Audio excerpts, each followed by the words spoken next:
अल्लाह ताला, मुझे बादल की बहुत याद आ रही है। बादल और बादशाह। बेटा राहिल कहाँ हो? अम्मी जान, मैं बाहर बैठा हूँ। क्या हुआ मेरे बेटे, ऐसे उदास क्यों बैठे हो? बादल और बादशाह की जाने के बाद मेरा मन नहीं लगता।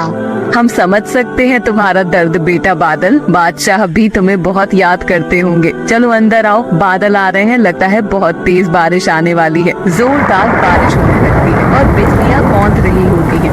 अम्मी अब्बू, लगता है कि बारिश बहुत जोर से आने वाली है।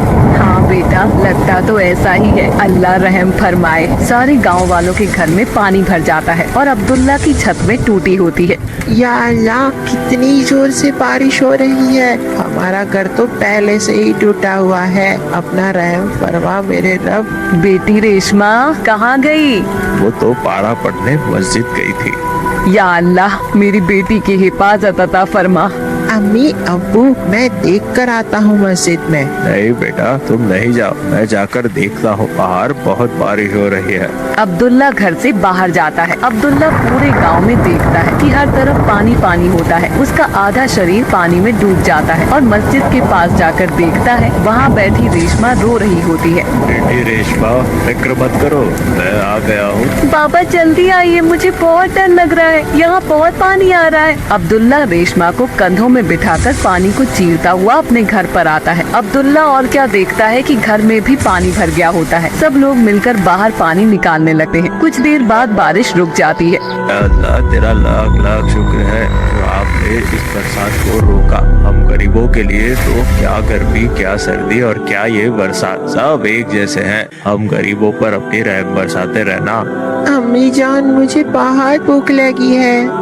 ठीक है बेटा, मैं अभी कुछ देखती हूँ। वो किचन में जाकर देखती है, सारे डिब्बे खाली थे, अनाज का एक भी दाना नहीं था। या अल्लाह रहम फरमा, मेरे बच्चे भूख से भिलक रहे हैं, मैं क्या करूँ? बच्चों ने 4 दिन से कुछ नहीं खाया है। या अल्लाह रहम फरमा। इतने में अब्दुल्ला आता है। बच्चों ने 4 दिन से कुछ नहीं खाया है और खाने के लिए जिद कर रहे हैं, मैं क्या करूँ बताइए? तुम फिक्र ना करो, अल्लाह बहुत बड़ा है, वो कुछ न कुछ इंतजाम करेगा। वो भूखा जगाता जरूर है लेकिन भूखा सुलाता नहीं। ठीक है, मैं बाहर जाकर कुछ देखता हूँ, शायद कोई काम मिल जाए। लेकिन बरसात होने के कारण हर तरफ तबाही थी, कहीं कुछ खाने के लिए नहीं था। अब्दुल्ला हर तरफ घूमने के बाद निराश होकर वापस आता है। क्या हुआ जी, कुछ खाने का इंतजाम हुआ? नहीं, गांव में हर तरफ पानी ही पानी है, कहीं कुछ नहीं है।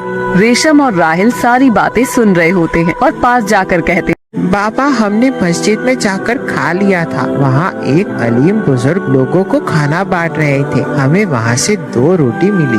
एक रोटी हम दोनों ने मिलकर खाई और एक रोटी आप लोगों के लिए लाई। आप लोगों ने भी तो कई दिनों से कुछ नहीं खाया है ना? सकीना अब्दुल्ला ये देखकर उनकी आंखें नम हो जाती हैं।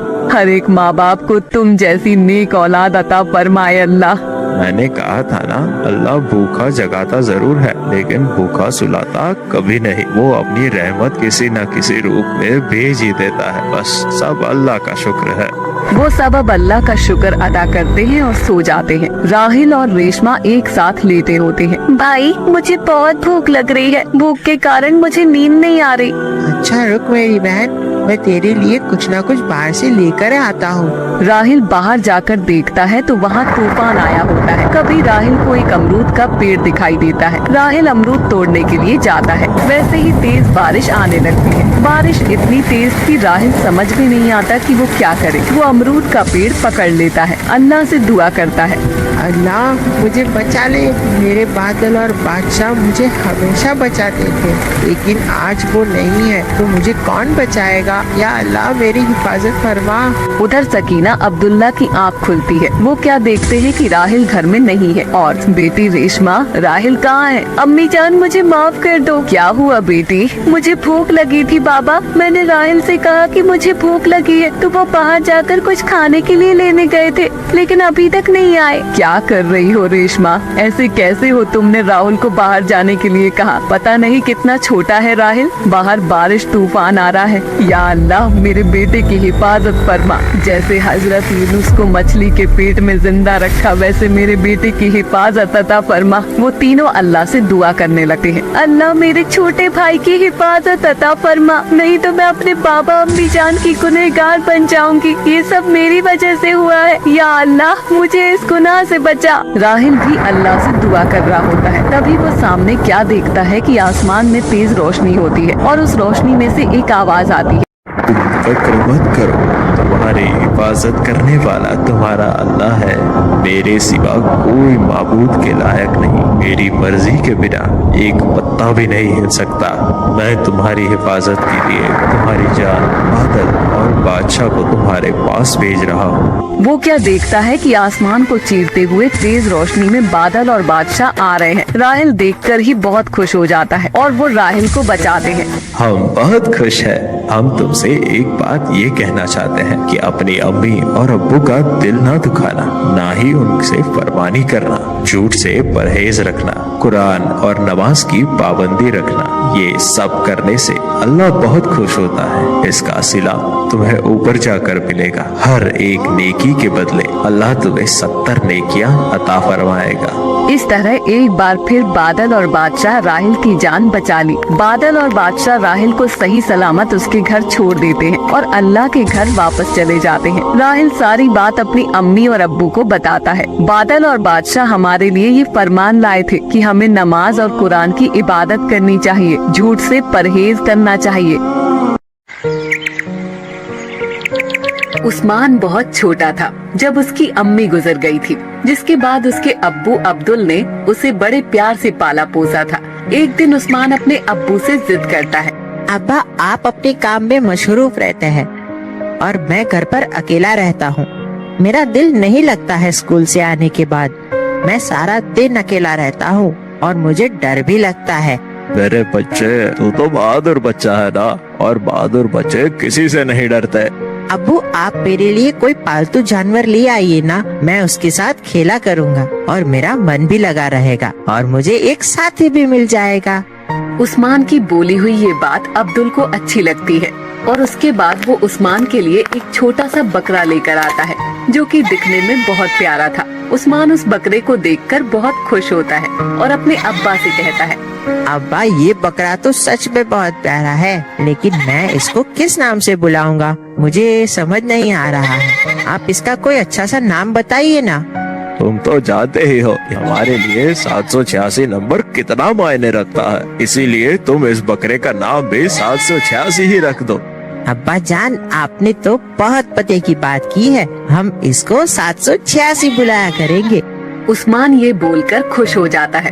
ऐसे ही दिन बीतते हैं। किस्मत के चलते जब से 786 उनके घर पर आया था, उनकी दिन दुगनी रात चौगनी तरक्की हो रही थी। अब्दुल का काम चल निकला था और उस्मान भी पढ़ाई में अच्छा कर रहा था। ये सब उनका पड़ोसी फिरोज देखा करता था और ये सब होते देखकर वो जला करता था। एक दिन फिरोज ये सब होते देखकर अपनी बेगम रजिया से कहता है। अल्लाह जाने इन दोनों बाप बेटों के हाथ में ऐसा कौन सा खजाना लग गया है कि जब से वो 786 बकरा इनके घर पर आया है, दोनों बाप बेटे के पैर जमीन पर नहीं टिक रहे। इसका बेटा पढ़ाई में बहुत अच्छे नंबर ला रहा है और अब्दुल का भी काम काज अच्छा निकल रहा है। जी हाँ, आप बिल्कुल ठीक कह रहे हैं। और एक हमारा नालायक बेटा फैज है कि कोई पढ़ाई करके राजी ही नहीं है। मैं तो कहती हूँ हम भी 786 नाम का कोई बकरा पाल लेते हैं, हो सकता है कि हमारे भी दिन बदल जाएं।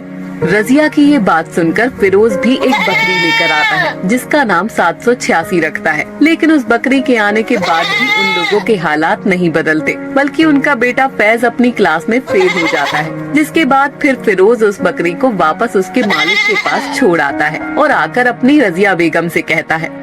अरे उस बकरी ने तो हमारे दिन और उल्टे कर दिए हैं। सारा दिन बस खाती रहती है और हल्की होती रहती है। मुझे लगता है इन गरीब लोगों के पास कोई जादुई 786 बकरा है जो इनको किस्मत से मिला है। फिर आप ऐसा करने की क्यों सोच रहे हैं जिससे इनकी सारी अच्छी किस्मत हमारे पास आ जाए? कहीं आप इनका बकरा चुराने की तो नहीं सोच रहे?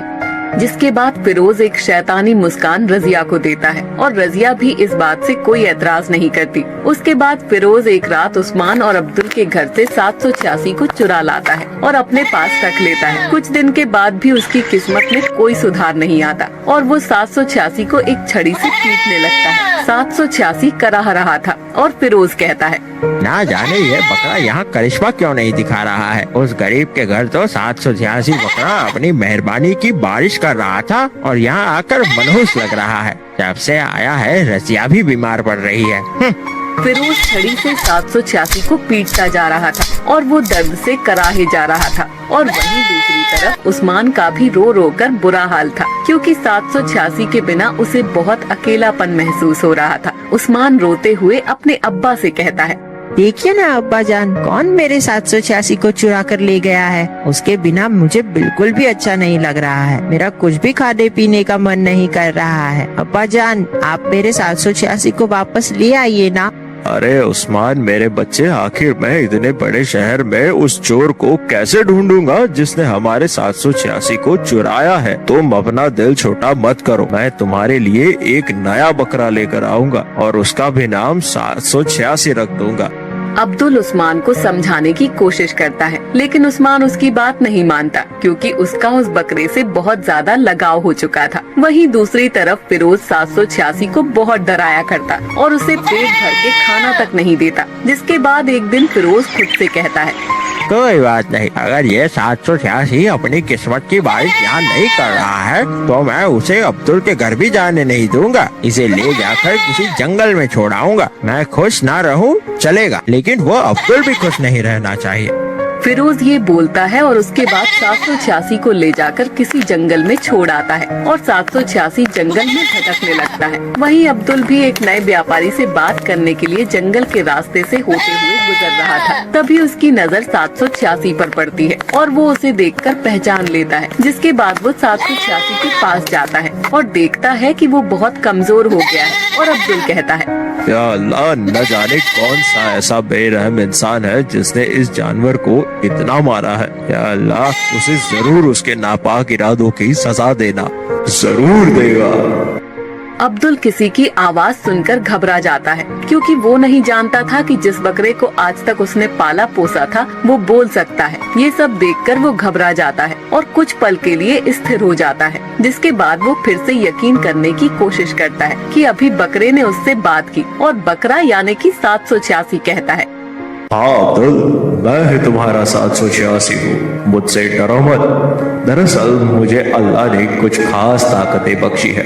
मैं बोल भी सकता हूँ और भले इंसानों का भला भी कर सकता हूँ। तुम्हारे ही घर के पास रहने वाले फिरोज ने मुझे चुरा लिया था। अगर वो मुझे तुमसे चुरा लेगा तो उसके पास किस्मत आएगी, लेकिन वो ये नहीं जानता था कि अगर मैं अच्छों के साथ अच्छा कर सकता हूँ तो बुरों के साथ और भी बुरा कर सकता हूँ। जब से वो मुझे लेकर गया था उसका बेटा फेल हो गया और उसकी बेगम रजिया बीमार भी हो गई।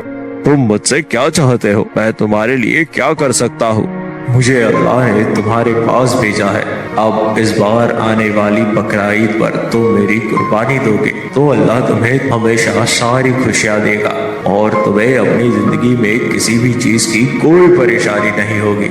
अगर इस बकरा ईद पर तुमने मेरी कुर्बानी नहीं दी तो मैं एक आम बकरे में तब्दील हो जाऊंगा और मेरे पास कोई शक्ति नहीं होगी। अब ये तुम्हारे ऊपर है, तुम्हें एक अच्छी किस्मत चाहिए या फिर सच में एक 786 नाम का साधारण सा बकरा। मैं तुमसे बस यही कहूंगा कि मैं चाहता हूँ कि तुम मेरी कुर्बानी दो, क्योंकि मैं भी अल्लाह ताला के पास जाना चाहता हूँ। अब मैं इस दुनिया में और नहीं रहना चाहता, बाकी तुम्हारी मर्जी। अब्दुल जब ये सब कुछ सुनता है तो उसे अपनी बातों पर यकीन नहीं होता, लेकिन इस समय वो बकरे को बोलते हुए देख रहा था और 786 के आने के बाद से अब्दुल का नसीब बदला था। 786 तिलिस्मी है। जिसके बाद अब्दुल 786 को लेकर घर आता है और उस्मान उसे देखकर बहुत खुश होता है, लेकिन अब्दुल उस्मान को उसकी ताकतों के बारे में कुछ भी नहीं बताता। उस्मान 786 को देखकर उसे अपने गले से लगा लेता है और कहता है, तुम कहाँ चले गए थे? तुम्हें पता है मैं तुम्हें कितना याद कर रहा था। मैं तुमसे बहुत प्यार करता हूँ। उस्मान की खुशी को देखकर अब्दुल को बहुत खुशी होती है। जिसके बाद ऐसे ही दिन बीतते हैं और बकरा ईद आने वाली थी। अब अब्दुल के सामने ये समस्या थी कि वो 786 की कुर्बानी दे या फिर उसे अपने बेटे के लिए कुर्बान ना करे। दिन बीते और अगले दिन बकरा ईद थी। जिसके बाद अब्दुल ने उस्मान को सब कुछ बता दिया। उस्मान ये सारी बातें सुनकर रोने लगा और कहने लगा, अब्बू, हमें कोई धन दौलत नहीं चाहिए, कोई खुशियाँ नहीं चाहिए। आप मुझसे मेरे 786 को दूर मत करिए, मैं उसके साथ रहना चाहता हूँ। मेरे बच्चे, हम बकरे को पालते हैं और उसे अपने परिवार जैसा प्यार देते हैं। उसके बाद इस बकरा ईद पर बकरे की कुर्बानी देते हैं ताकि वो अल्लाह के पास जाकर हमारी सलामती की दुआ कर सके। जब हम अपने सबसे प्यारे और खास की कुर्बानी देते हैं तो अल्लाह हमसे खुश होते हैं। उसके बाद हम जब अल्लाह के पास जाते हैं तो अल्लाह हमें हमारी सबसे प्यारी चीज अदा फरमाते हैं। मेरे बच्चे, 786 भी यही चाहता है कि हम उसकी कुर्बानी दे और वो अल्लाह के पास जा सके। और वो कब तक एक जानवर की जिंदगी जिएगा। ऐसे में तुम्हें मतलबी नहीं बनना चाहिए और उसकी भलाई के बारे में सोचना चाहिए। उस्मान अपने अब्बा की बातें सुनकर रोने लगता है, लेकिन उसे अपने अब्बा की बातें सही लगती हैं। जिसके बाद अगले दिन ही उस्मान आंसुओं के साथ 786 को विदाई देता है। दोनों बाप बेटे मिलकर दुआ करते हैं और उसके बाद बकरा ईद पर 786 की बलि देते हैं। जिसके बाद 786 के शरीर से एक रोशनी निकलती है और आसमान में चली जाती है। उसके बाद अब्दुल की किस्मत बदल जाती है। उसे काम में बहुत मुनाफा होता है। वहीं उस्मान भी एक छोटा सा नया बकरा ले आता है और उसका नाम 786 रखता है। इस तरह गरीब का 786 वाला बकरा अल्लाह के पास भी चला जाता है और उन लोगों के साथ भी रहता है।